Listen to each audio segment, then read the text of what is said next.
વાહ, દેર ભોજાઈનો પ્રેમ એટલે પ્રેમ છો જે મારો અને આદિભાઈનો છે. કેવી હાચવે છે ની ભાભી લે.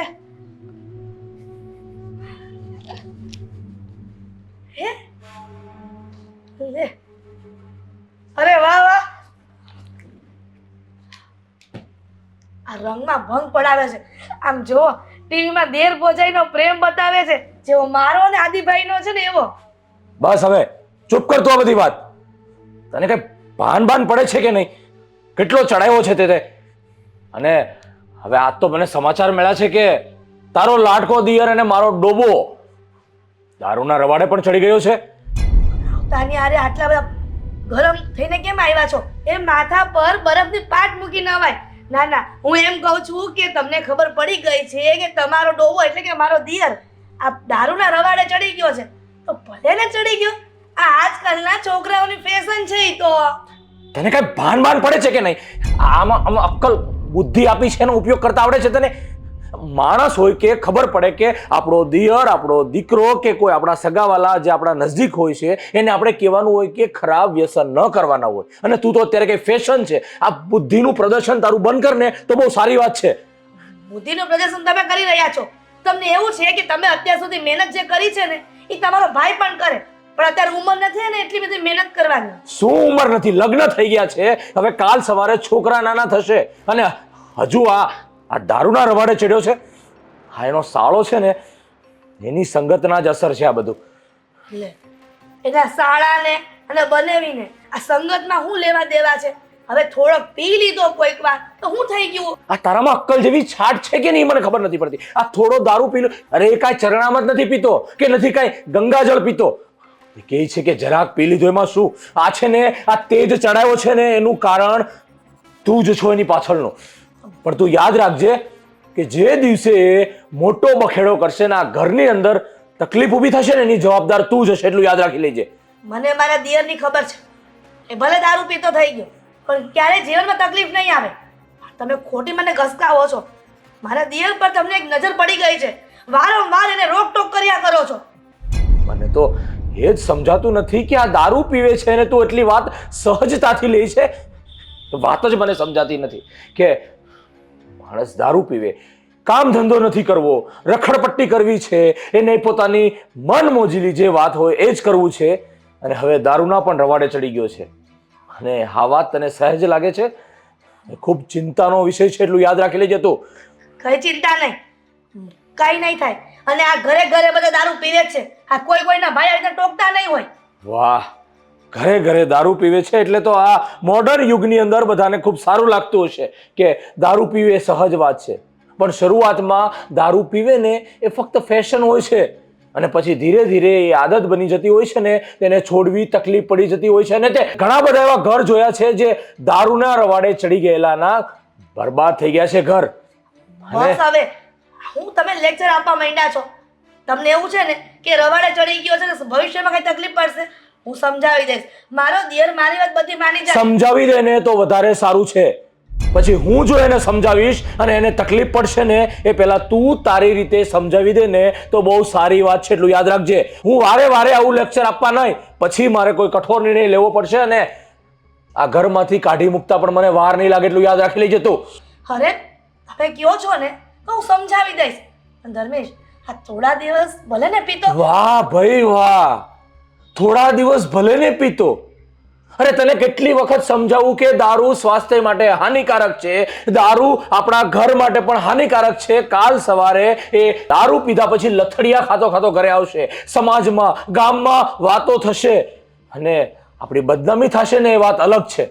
એટલે તું યાદ રાખજે, મારે તને વધારે કોઈ લેક્ચર નથી આપવું. તું મહેરબાની કરીને જલ્દીથી જલ્દી તારા દેરને સમજાવી દે ને એમાં જ સારી વાત છે. સમજી તું? હું વારે વારે આવું લેક્ચર તને આપવા નથી માંગતો એટલે મહેરબાની કરીને તું સમજાવી દે ને એ વાતમાં જ સારી વાત છે.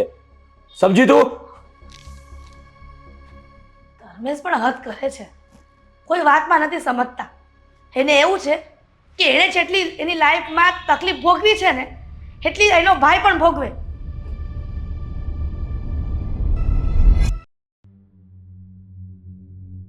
હા, હલો.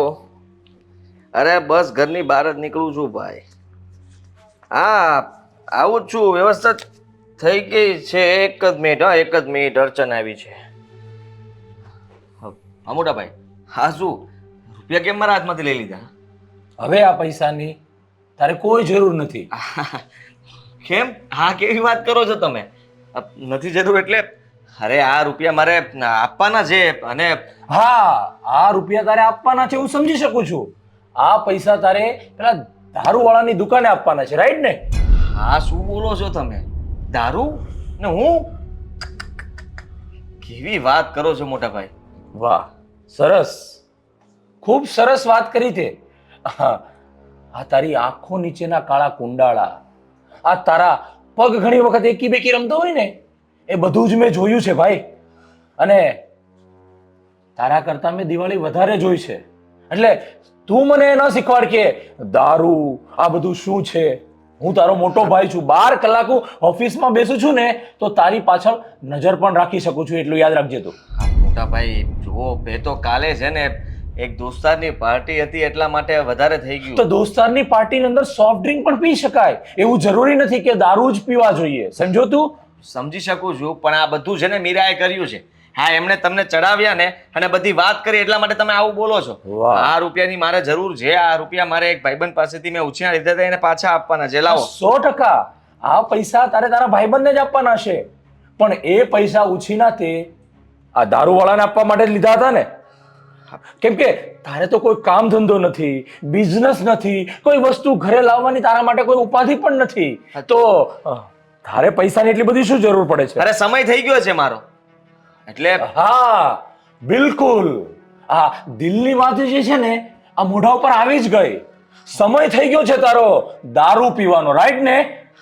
એવું નથી કહેતો પણ રાહ જુએ છે મારી અને હું ખોટો પડીશ તો એને થશે કે હું એને રમાડી રહ્યો છું. આ રૂપિયા આવી ગયા છે હાથમાં તો આપતો આવું ને પછી આપણે વાત કરશું બેસીને શાંતિથી. બિલકુલ નહીં. હવેથી તને આ ઘરમાંથી એક પણ રૂપિયો નહીં મળે, સમજી ગયો તું? એક પણ રૂપિયો નહીં. કેવી વાત કરો છો? બસ જે તું સાંભળી રહ્યો છે ને એ જ વાત હું કરું છું. અને આજ પછી આ ઘરની અંદર જો તારે રહેવું હોય ને તો આ ઘરના નીતિ નિયમો પ્રમાણે રહેવું પડશે. એક પણ રૂપિયો આ તારા ભાભીશ્રી જે તને ખૂબ પ્રેમ લાડથી મારો દિયર, મારો લાડકો દિયર કહીને જે તને તું માગે છે ત્યારે પૈસા આપે છે ને, એ પૈસા પણ હવે તને નહીં મળે. અને તારા લગ્ન થઈ ગયા છે, આ ઘરની જવાબદારી હવે તારે લેવાનો સમય આવી ગયો છે. કાલ સવારે તું મારી સાથે આપણી ઓફિસમાં કામ કરતો મારે જોઈએ છે, બસ. ઓફિસમાં આવવાનું છે તો આવી જઈશ ને, પણ તમે આ રૂપિયા આપવાની ના પાડો છો તો પછી ત્યાં ઓફિસે આવીને શું કામ કરવાનો? જો મારા હાથમાં રૂપિયા જ ના આવવાના હોય મારે મળશે, બધા જ પૈસા તને મળશે. તું જેવો જ 12 કલાક રોજ મારી સાથે ઓફિસમાં 30 દિવસ કામ કરતો થઈ જશે ને એટલે તને પણ હું બીજા જે એમ્પ્લોયને પગાર તરીકે આપું છું ને એ પૈસા હું ચોક્કસથી તને આપીશ. તારે જે જોઈએ તે, મીરા સાથે તારે ફરવા જવું હોય તો પણ હું પૈસા આપીશ. ઘરની જવાબદારી માટે જે પણ કાંઈ પૈસાની જરૂર છે ને એ બધા જ પૈસા આપીશ. એના માટે તારે મારી સાથે આવતીકાલથી 12 કલાક ઓફિસે હાજરી આપવી પડશે. That's all. અરે પણ હા તો ખોટું કહેવાય ને. દરેક તમારી વાત મારે માનવાની અને તમે કેમ જ કરવાનું. આ ઘરમાં રહેવું હોય ને તો મારી વાત માનવી પડશે, નહીં તો દરવાજા ખુલ્લા છે, તું જઈ શકે છે. આ તારા જે રાહ જોવે છે ને, અને તે હમણાં કીધું એમ કે ટાઈમ થઈ ગયો છે, એ ટાઈમ માટે તારા જે લુખ્ખા મિત્રો તારી રાહ જોવે છે ને ત્યાં તું જઈ શકે છે. That's all. વધારે મારે તને કઈ કહેવાનું નથી. પણ આ ઘરમાંથી હવે એક પણ રૂપિયો તને મળશે નહીં. જુઓ હા અત્યારે છેલ્લી વાર આ રૂપિયા આપી દો. હા પછી છે ને તમે જ કહો છો એ પ્રમાણે નીતિ નિયમ પ્રમાણે ચાલીશ. હા ઘરમાં કોઈ વ્યસન કરીને નહીં આવું, આજથી બધું જ બંધ. તમે કહો છો એવી રીતે ઓફિસ પણ આવી જઈશ, પણ મારે આ રૂપિયાની જરૂર છે, મને આપી દો. સોરી, આ રૂપિયા તો તને કોઈ પણ હિસાબે હું નહીં આપી શકું.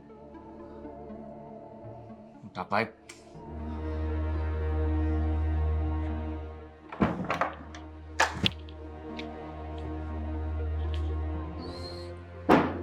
100% આદિ તને આજે મારી વાત કડવી લાગી હશે, પણ તને સુધારવા માટે, તને લાઈન પર લાવવા માટે આ પગલું મારે ભરવું જ પડશે. તને એવું લાગતું હશે કે હું તને પ્રેમ નથી કરતો, પણ હું તને ખૂબ પ્રેમ કરું છું આદિ. એટલા માટે જ હું આ કઠોર નિર્ણય લઈ રહ્યો છું. મારા ભાઈ, તારે ગમે તેમ કરીને સુધરવું તો પડશે જ.